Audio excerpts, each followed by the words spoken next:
السلام علیکم ناظرین، ذوالفقار راحت آپ سے مخاطب۔ ناظرین، پی ڈی ایم کا دوسرا جلسہ کراچی میں اختتام کو پہنچا۔ جلسے سے نواز شریف صاحب نے خطاب نہیں کیا اور کہا یہ جا رہا ہے کہ رضاکارانہ طور پہ انہوں نے لسٹ سے اپنا نام واپس لے لیا اور انہوں نے کہا جی میں خطاب نہیں کروں گا۔ نواز شریف صاحب کے خطاب سے پہلے جو ڈیولپمنٹ ہوئی وہ یہ تھی کہ سی ایم سید مراد علی شاہ نے دو ٹوک انداز میں کہا کہ نواز شریف صاحب نے جس طرح اداروں کے اوپر حملہ کیا ہے، جس طرح چیف آف آرمی سٹاف کے خلاف بات کی ہے اور ان کو ڈائریکٹلی ٹارگٹ کیا ہے، یہ مناسب نہیں۔ اور ساتھ ہی ساتھ بلاول بھٹو زرداری نے بھی اختلاف کیا اور نواز شریف صاحب کے بیانیے کا ساتھ نہ دینے کا عندیہ دیا۔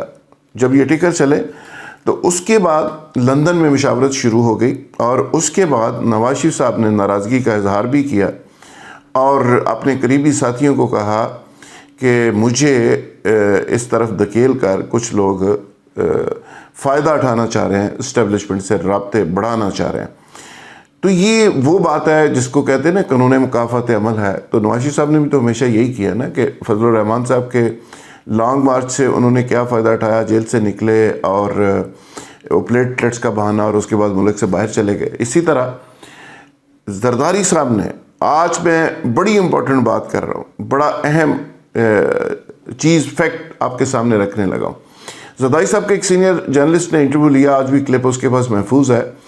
انہوں نے کہا کہ زرداری صاحب آج آپ عمران خان کو برا بلا کہہ رہے ہیں، آپ چودھریز کے خلاف باتیں کر رہے ہیں، کیا محترمہ بینظیر بھٹو کو جیل میں چودھریوں نے ڈالا تھا، کیا عمران خان نے ڈالا تھا یا نواز شریف نے ڈالا تھا؟ کیا آپ کے اوپر پرچے نواز شریف نے کیے تھے یا عمران خان نے کیے تھے؟ کیا آپ کی زبان کاٹنے کا جو معاملہ تھا وہ کس کے سر پہ تھا؟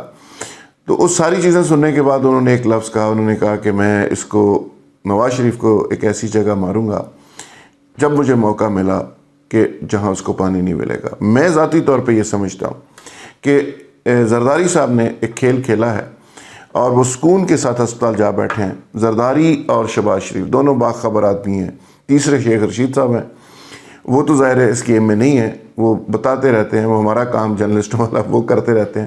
شہباز شریف صاحب باخبر تھے، وہ چپ کر کے جیل میں جا کے بیٹھ گئے اور انہوں نے کہا کہ یار جو لڑائی شروع ہونے لگی ہے اور جو بھائی جان کرنے لگے ہیں اور جو آبی طور پہ جو ہونا ہے، میں اس کا حصہ کسی صورت میں نہیں بن سکتا، مجھے خدا کے لیے جیل بھیج دیں۔ وہ سکون میں جا کے وہاں پہ مزے کر رہے ہیں۔ اچھا، وہ کہتے رہیں گے جی مجھے بڑا ظلم کیا جا رہا ہے، مجھے زمین پہ بٹھا دیا گیا، پتہ نہیں کہاں بٹھا دیا گیا، لیکن وہ وی وی آئی پی سہولتوں سے فائدہ اٹھا رہے ہیں اور مزے کر رہے ہیں۔ دوسری طرف زرداری صاحب کی اچانک خبر آئی کہ بہت کریٹیکل ہو گئے ہیں، بڑے بری حالت ہو گئی اور اسپتال چلے گئے ہیں۔ اچھا، ان کے کریٹیکل ہونے کا کوئی شہادت نہیں ہے۔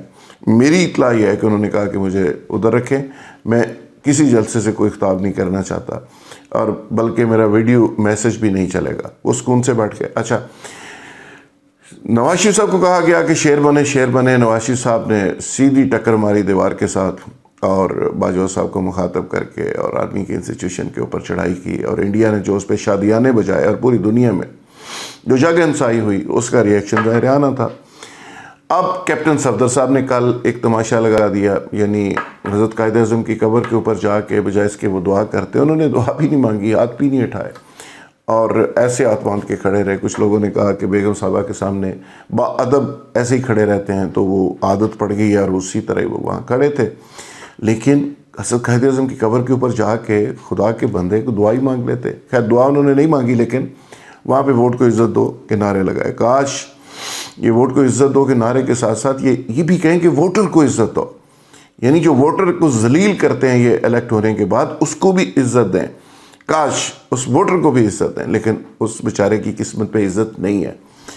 اچھا، جو امپورٹنٹ بات میں کرنا چاہ رہا ہوں وہ یہ ہے کہ نواز شریف صاحب نے اپنی پارٹی کو ایک ایسی بند گلی کے اندر دھکیل دیا ہے زبردستی کہ جہاں پہ ان کے بہت سارے لیڈرز، بہت سے کارکن یہ سوچنے پہ مجبور ہے کہ نواز شریف صاحب ہمیں لے جا کس طرف رہے ہیں۔ کیا الطاف حسین کا ایجنڈا فالو کر رہے ہیں؟ کیا وہ ان قوتوں کا ایجنڈا فالو کر رہے ہیں کہ جو پاکستان میں فوج کو کٹ ٹو سائز کرنا چاہ رہے ہیں، فوج کو پنجاب پولیس لیول کی کوئی فورس بنانے کا خواب دیکھ رہے ہیں جو کبھی پورا نہیں ہو سکتا؟ میں ہمیشہ کہتا ہوں کہ فوج ایک بائنڈنگ فورس ہے، فوج ہر دوسرے گھر کا فرد فوج میں کسی نہ کسی شکل میں موجود ہے، اور لوگوں کے دل اس فوج کے ساتھ، اس ادارے کے ساتھ دھڑکتے ہیں۔ وہاں پہ بلوچی، سندھی، پنجابی جانے کے بعد وہ نہ پنجابی رہتا ہے، نہ بلوچی، نہ سندھی، وہ پاکستان بن جاتا ہے۔ تو وہ ایک ایسا سانچہ ہے جس میں ڈلنے کے بعد ہر شخص جو ہے وہ پاکستان کی بات کرتا ہے، یونٹی کی بات کرتا ہے، اور پاکستان کو بچانے کی بات کرتا ہے۔ تو ایک ایسے ادارے کو جو ایک بڑی بلیسنگ ہے، اس کو ڈیمیج کرنے کی سوچ رکھنا بنیادی طور پہ بہت بڑا ظلم ہے، اور ملک سے اس سے بڑی غداری ہو نہیں سکتی۔ میں ذاتی طور پہ یہ سمجھتا ہوں کہ نواز شریف صاحب کو اس لیول پر جانے سے پہلے ان کے کارکنوں کو، اور نواز شریف صاحب کو بتانا چاہیے تھا، ان کے کارکنوں کو ان سے پوچھنا چاہیے تھا۔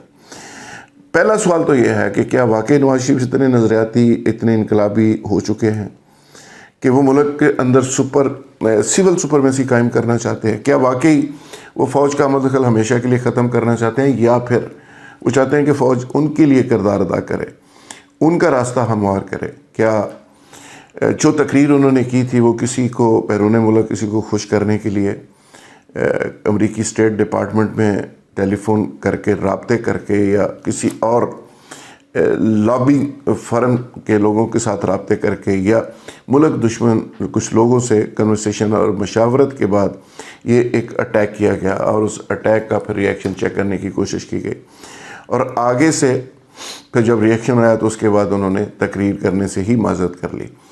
اور اعتزاز احسن صاحب دعویٰ کر رہے ہیں کہ ایک صرف بریگیڈیئر صاحب کی کال گئی ہے، تو موصوف نے اپنا نام لسٹ سے نکلوا لیا ہے۔ تو اس کے اوپر بھی بہت سارے آفیسرز ہیں، اور ابھی بہت کچھ اور پڑا ہوا ہے۔ تو مجھے لگ ایسے رہا ہے کہ نواز شریف صاحب نے جس ٹیسٹ کے اندر اپنی پارٹی کو ڈال دیا ہے، اور جس طرح اداروں کو 2020 کے اندر بلیک میل کرنے کی کوشش کی ہے، وہ ہمیشہ سمجھتے ہیں کہ وہ اداروں کو بلیک میل کر کے اقتدار لے لیتے ہیں۔ 3 دفعہ پرائم منسٹر اور چیف منسٹر اسی طرح ہی بنے ہیں۔ پہلے بلی وائٹ تھے، چلو اچھا بچہ تھا، سمجھدار بچہ تھا، پسندیدہ تھا، جنت جیلانی کو پسند آیا، ضیاء الحق کو پسند آیا، کچھ اور لوگوں کو پسند آیا، تو چلتا رہا۔ لیکن اب اس ادارے کے ساتھ ساتھ وہ پاکستان کو بھی اتنا ہی پسند کرتے ہیں جتنا باہر میں رہنے والا شخص کرتا ہے۔ یعنی وہ سمجھتے ہیں کہ یہ جو لکیر ہے یہ کوئی میٹر نہیں کرتی۔ ایک بڑا بزنس مین ہے نا، وہ جو سمجھتا ہے کہ میرا سائز اس ملک سے اتنا بڑا ہو گیا ہے کہ اب وہ انڈیا، نیپال، بنگلہ دیش سب کو اوپر سے دیکھتا ہے۔ تو پاکستان کی جو امپورٹنس ہمارے لیے ہے، جنہوں نے یہاں پہ رہنا ہے، یہاں پہ دفن ہونا ہے، یہاں پہ مرنا ہے، ان کی بجائے ان کا بالکل ایک تصور پاکستان کے بارے میں مختلف ہے۔ جو کاروباری ہوتا ہے، خیر بزنس مین سرمایہ دار ہوتا ہے، اس کا ویسے ہی مختلف ہوتا ہے، لیکن ہمارے پاس تو چوائس ہی کوئی نہیں کہ ہم کہاں جا کے زندگی گزاریں گے یا کہاں رہیں گے۔ ہمارے نہ کوئی فلیٹ ہے، نہ کوئی باہر بینک بیلنس ہے، نہ بچے باہر ہیں، تو لہٰذا ہم نے تو ادھر رہنا ہے، یہ ملک ہمارا ہے۔ لہٰذا ان کے پاس آپشنز بہت ساری ہیں۔ اب مجھے لگ یوں رہا ہے کہ آنے والے دنوں میں نون لیگ کے اندر کچھ مشاورت شروع ہو گئی۔ نون لیگ کے کچھ لوگ بڑے فیڈ اپ ہیں اس بیانیے سے، جس طرح بلاول صاحب نے اپنے آپ کو آئسولیٹ کر دیا اور علیحدہ کر لیا اس بیانیے سے، اور رات مریم صاحبہ نے پوری تقریر کے اندر ایک طرح سے اپنے ابا جی کی صفائیاں دیں کہ ابا جی بڑے اچھے ہیں، وہ ادھر گئے تھے، اس سپاہیوں کو دیکھنے گئے تھے، زخمی سپاہیوں کی انہوں نے بڑی تعریف کی تھی، وہ بارڈر پہ ایک دفعہ چلے گئے تھے، وہ پتہ نہیں کدھر چلے گئے تھے، وغیرہ وغیرہ۔ انہوں نے اس میں پوری کہانی میں یہ نہیں بتایا کہ اپنا صفدر بھی دیکھیں، وہ فوج ان کے جو خامند ہے وہ بھی فوجی ہیں، یہ بھی ایک بہت بڑا میرٹ بنتا ہے۔ تو خیر جتنی وہ باتیں گنوا سکتی تھی انہوں نے گنوائی، لیکن وہ بات یہ بھول گئیں کہ ان کے والد صاحب نے جو کر دیا ہے، اور جو فضل الرحمان صاحب نے کر دیا ہے، وہ ناقابل معافی ہے۔ پاکستان ایک ایسے وقت میں جب ٹیک آف کر رہا تھا، آگے بڑھ رہا تھا، سی پیک ایک حتمی مرحلے کو ٹچ کر رہا تھا، ایک ایسے وقت میں انہوں نے جو کچھ کر دیا ہے، اور جس طرح انتشار پیدا کرنے کی کوشش کی ہے پورے ملک کے اندر، اور پاک فوج کو ٹارگٹ جس طرح کرنے کی کوشش کی گئی ہے،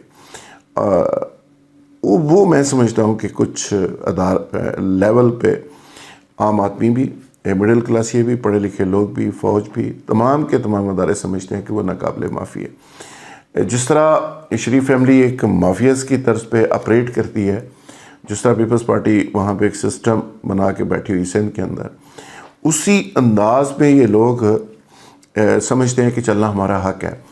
لیکن فوج کا اگر چیک اینڈ بیلنس اس طرح نہ ہو تو یقین کریں یہ لوگ واقعی اس ملک کو 5-5 مرلے کا 2-2 مرلے 3-3 مرلے 10-10 مرلے کنال کے پلاٹ بنا کر بیچ دیں. تو یہ بھی میں سمجھتا ہوں کہ ایک بلیسنگ ہے.